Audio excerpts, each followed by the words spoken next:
Hello students, आपकी economics की class में आपका बहुत बहुत स्वागत है।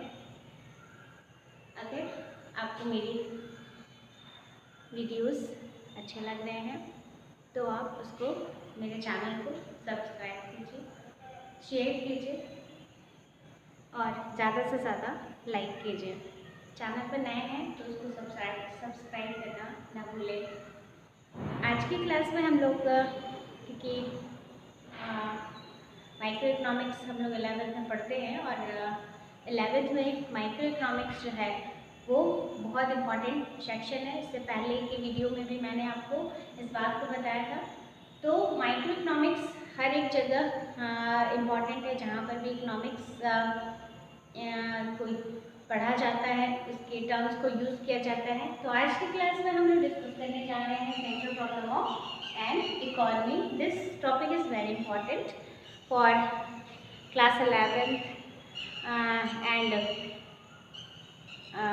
हर जगह जहाँ पर भी इकोनॉमिक्स माइक्रो इकोनॉमिक्स पढ़ी जा रही है।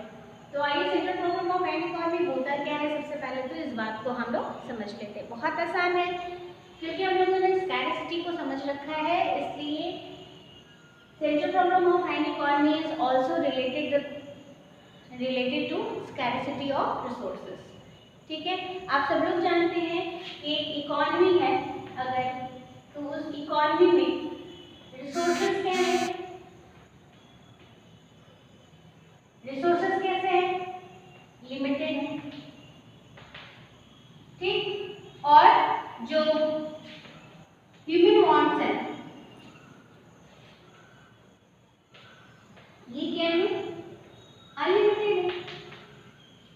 ठीक है, तो इन्हीं दोनों को हम लोगों ने इकोनॉमिक प्रॉब्लम में भी समझा था, लेकिन इन्हीं के वजह से जब अनलिमिटेड ह्यूमन वांट्स हो तो प्रॉब्लम ऑफ मेकिंग चॉइस जो है वो जनरेट होती है और उसमें रिसोर्सेज लिमिटेड होते हैं। अब लिमिटेड रिसोर्सेज को किस तरीके से डिस्ट्रीब्यूट किया जाए या एलोकेट किया जाए कि डेवलपमेंट या प्रोडक्शन हो सके, मैक्सिमम हो सके, उसी की प्रॉब्लम को हम लोग सेंट्रल प्रॉब्लम कहते हैं। तो यहाँ पर हम देख सकते हैं कि जो सेंट्रल प्रॉब्लम है वो स्कैरसिटी से रिलेटेड है। You all know the basic economic activities, production, exchange and consumption. These are the three basic economic activity, and in process of economic activity, every economy has to face the problem of making choice, है ना, through scarcity. Scarcity के through वो क्या करते हैं, problem of choice को अपने solve करते हैं। तो जो प्रॉब्लम ऑफ मेकिंग चॉइस है उसको हम लोग किस तरीके से स्कैर्स रिसोर्सेज को एलोकेट करें ताकि हम प्रोडक्शन कर सकें। तो हर एक इकोनॉमी में जो प्रॉब्लम है सेंट्रल प्रॉब्लम वो क्या होती है, जनरेट होती है। ठीक है, हर इकोनॉमी में सेंट्रल प्रॉब्लम जनरेट होती है। अब ध्यान रखिएगा कि यहाँ पर हम इसको अगर एलोकेशन ऑफ रिसोर्सेज कहें, central problem of an economy is allocation of resources. It creates three central problem. First one, every economy has to face first problem what to produce in the economy, what to produce, because unlimited human wants limited resources के relation में unlimited human wants है, तो बहुत सारे wants को fulfil करने के लिए हमारे पास जो रिसोर्सेज है वो लिमिटेड है। किस तरीके से हम चॉइस को मेंटेन करें और प्रोडक्शन करें, उस प्रॉब्लम को हम लोग व्हाट टू प्रोड्यूस कहते हैं। सेकेंड प्रॉब्लम आएगी हाउ टू प्रोड्यूस। बहुत आसान ट्रिक से सारे कंसेप्ट को आप इसको समझ लेंगे। थर्ड प्रॉब्लम आएगी फॉर whom टू प्रोड्यूस। ठीक, ये तीन प्रॉब्लम इकॉनमी जो है वो इन तीनों को फेस करती है। फटाफट से समझ लेते हैं व्हाट टू प्रोड्यूस क्या होता है। जब भी कोई इकॉनमी प्रोडक्शन प्रोसेस स्टार्ट करती है, क्योंकि हमारी इकॉनमी में गुड्स और सर्विस ये दो ही चीज़ प्रोड्यूस हो रही है, तो जब भी प्रोडक्शन चाहे वो गुड्स का हो रहा हो या सर्विस का हो रहा हो, तो every economy has to face first problem which is what to produce. सभी लोग जानते हैं और हम लोग इस चीज़ को फील करते हैं कि जो ह्यूमन वांट्स है वो अनलिमिटेड है ना। It means various types of demand created in the economy. So it is related to selection of goods, and what to produce is it is related to किससे relate करता है, ये किससे relate करता है हमारी what to produce selection of goods। ध्यान रखिएगा इस वर्ड को, सिलेक्शन ऑफ गुड्स, ठीक है।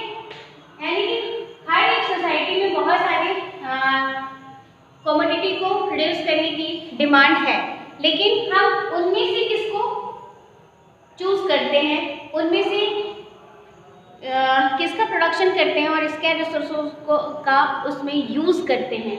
This is the problem, because scare resources के कंपैरिजन में ये बहुत ज़रूरी है कि हम सबसे पहले चॉइस करें कि which type of goods are produced in an economy. It means कि this problem is related to two main concept. First is what good is to be produced, किस तरीके का गुड्स प्रोड्यूस किया जाना चाहिए।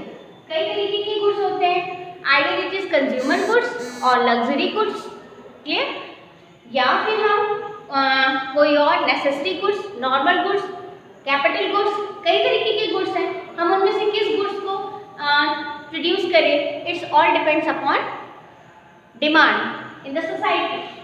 सेकेंड इज अगर goods पता चल गया कि which type of goods is to be produce in an economy. Second is what quantity, what quantity, किस quantity में प्रोड्यूस किया जाए। इट मीन्स कि what to produce is related to two main concept, what type of goods is produced in what quantity। second है how to produce। how to produce का मतलब हुआ, अब हमने जब सिलेक्शन कर लिया गुड्स का कि कौन सा गुड्स प्रोड्यूस हो, either it is consumer goods और कैपिटल गुड्स, तो सेकंड प्रॉब्लम होता है अब इन गुड्स को हम प्रोड्यूस कैसे करें, how to produce. It means कि किस टेक्नोलॉजी के थ्रू हम उन गुड्स को प्रोड्यूस करें। तो यहाँ पर कह सकते हैं कि इट इज रिलेटेड टू, ये किससे रिलेट करता है, problem of choice of technique, which type of technique is preferred by an economy, ठीक है। टू टाइप्स की इकॉनमी होती है, डेवलपिंग इकॉनमी और developed economy.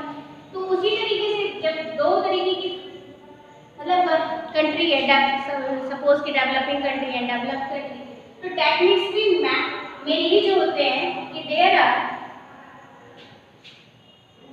To types of techniques, ठीक है।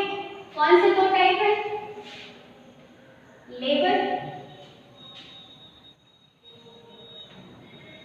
इंटेंसिव और सेकंड है capital intensive. Labour intensive technique कौन सी होंगी, जहां पर labour is more than capital होगा, और ये capital is more than labour होगा। कोई भी प्रोड्यूसर चाहे तो इनमें से किसी एक को प्रोड्यूस कर सकता है। डेवलपिंग कंट्री है तो वहाँ पॉपुलेशन ज़्यादा है, वो लेबर इंटेंसिव टेक्निक को यूज़ करना चाहेगा, ये उसके लिए फेवरेबल होगा। डेवलप कंट्री है, उसके पास कैपिटल ज़्यादा है तो वो कैपिटल इंटेंसिव टेक्निक को यूज़ करना चाहेगा। बट कोई प्रोड्यूसर चाहे तो इन दोनों का कॉम्बो भी यूज़ कर सकता है, इन दोनों की कॉम्बिनेशन को भी यूज़ कर सकता है। But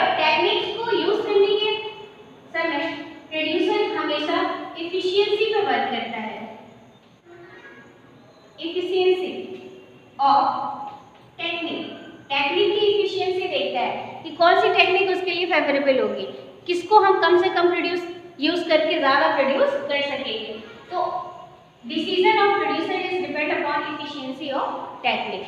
second problem is how to for whom to produce.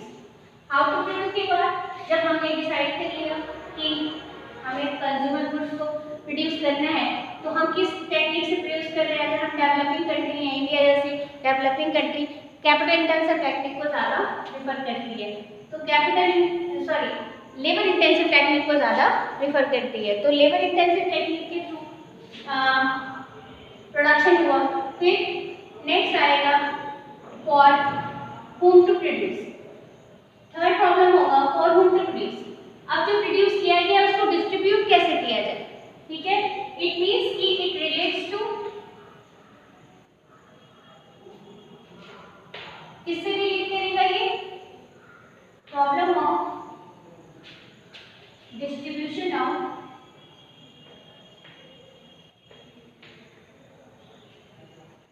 Final goods and services. जो फाइनली गुड्स और सर्विस बन के तैयार हो गया, रेडी टू कंज्यूम है, उनको किस तरीके से डिस्ट्रीब्यूट किया है। तो this distribution have two types, दो टाइप होते हैं डिस्ट्रीब्यूशन के, ठीक है। टू एस्पेक्ट्स हैं इसके डिस्ट्रीब्यूशन की। First is personal distribution and second is functional distribution. ध्यान रखिएगा, बहुत आसान से आप इसको समझ सकते हैं। पर्सनल डिस्ट्रीब्यूशन जो फाइनल गुड्स और सर्विस को डिस्ट्रीब्यूट करना है, तो फंक्शनल डिस्ट्रीब्यूशन के according distribution upon distribution amount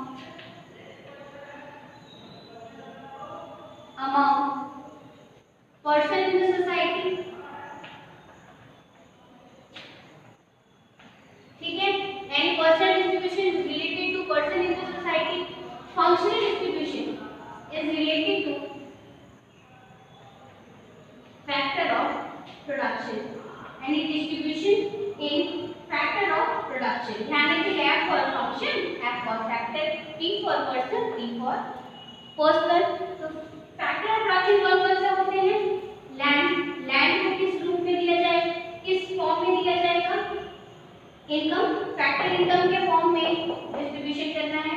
तो land receives rent, labour receives wages, capital third receives interest and enterprises is fourth,